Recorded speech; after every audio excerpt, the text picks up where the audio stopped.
Caccia ai positivi. Nella guerra al Covid la prevenzione è la prima arma. Fondamentale il tempismo nell'individuare i contagiati, l'efficacia nel tracciare i contatti.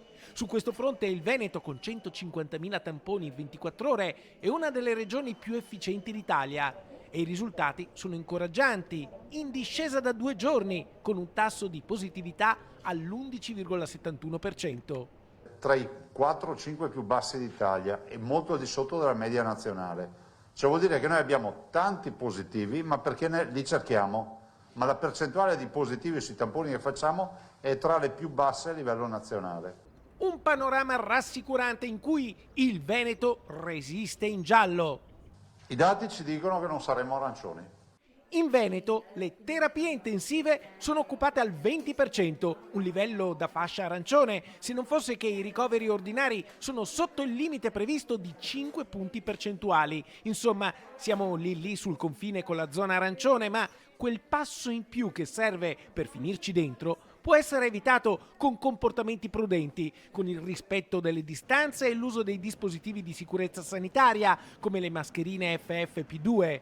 E questo anche per arginare la variante Omicron, che oggi rappresenta il 65,9% dei casi in Veneto. Questo vuol dire 10 giorni siamo tutti Omicron.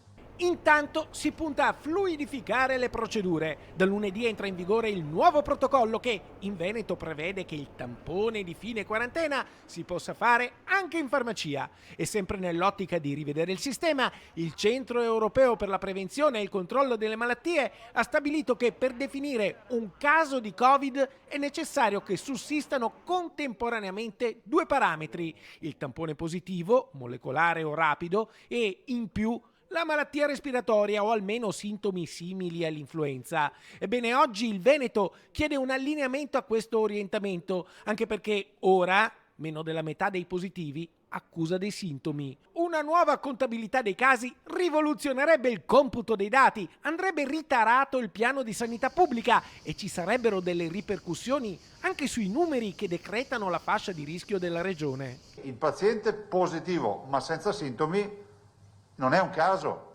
Voi capite che questo cambia la storia del Covid.